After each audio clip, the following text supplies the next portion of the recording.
Awesome. Hi, Megan. How are you? Hey, I'm good. How are you doing? I'm doing great. A little triggered, a little, I know.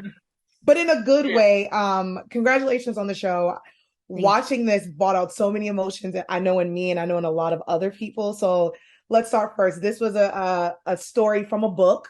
So for you as the showrunner and the EP, what was your process like bringing a story from a book to life on screen? Well, first of all, I feel like I've been triggered by this show every day for the last 2.5 years. I'm like every day I'm like, ooh, old wound, old wound. Um, no. What was the process like? It was, Hulu had brought the book to me and they didn't know exactly what they wanted the show to be because the book, it's amazing, but it needed some changes to work as a television show. And so they basically just let me go away and sort of come up with what my version of it would be. And I pitched that to them and they liked it. So I started writing the pilot. We were in development on that for not quite a year, but almost a year. There's a lot of like waiting involved. And yeah, then I wrote the series format, which is like a mini Bible. And then they told us that we had a season green light. I almost wrecked my car. I was so excited. And then I got to start hiring the writers, and the writers room is just the best. If you're in a fun writers room, it's the most fun place to be. I love it. So Yeah, I can only imagine because I know for me watching this, I was in college around this time. So even seeing the yeah. date stamps and the Blackberries, I'm like, I wow, is this my life? So I felt like you guys did such an amazing job of kind of holding the mirror up to everyone so we can kind of am. look at ourselves. So did you have that experience where maybe something from the past popped up and you were like, wait a minute, is this like a past relationship? Am I triggered? What was that like for you? Oh, all the time, all the time. Yeah. I mean, there is a lot of, there's a lot of my personal stories or feelings in the show, and as well as some of the other writers.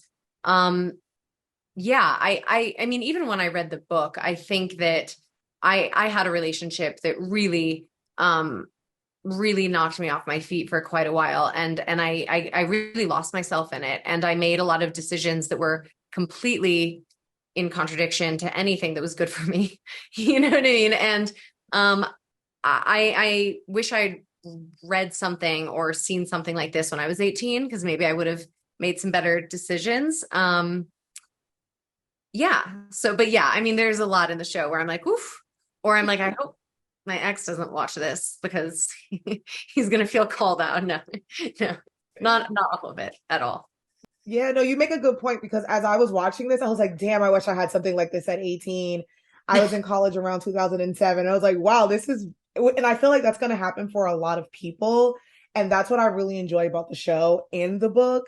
I was trying not to get emotional because I was like, wait, is this therapy for me? Oh, It oh, was truly, truly amazing. So for you, my last question for you, gaslighting, love bombing, trigger, these are words that we're hearing. And this has been happening since the beginning of time, but it mm. seems like we're hearing more of it now because of social media and dating apps. So what advice would you give people out there who are dating and they're experiencing things like ghosting and someone being gaslit and someone who's probably love bombed? My advice, and I think I actually put this line in the show, but my advice is always know when to remove yourself from the platter, and you are no longer an option. You are no longer being served to this person. And it can be very hard to do that, but you will never regret it in the long run. You will never regret it in the long run. You will regret staying in something too long. And I think also just trusting your gut, because Lucy sees all the red flags. She just ignores them. You know what I mean? So it's like, listen to that. That's why Yeah. I felt like I was called out. I was like, oh, this is me. Cause you see the red flags and you kind of like look over it. And then at the end, you're Oh like, yeah. wait, those flags were always there. Yeah. Yeah. Oh yeah. Like I know that this is the worst decision, but I'm gonna dive right in, you I'm know. gonna do it anyway. Thank you so much, Megan. This is such an amazing show, and I hope that everyone else gets the same experience that I got because I definitely felt like it was a mirror for myself. Oh, thank you. I'm that genuinely makes me so happy to hear. That really means a lot to me. So thank you. You're very welcome. Thank you so much.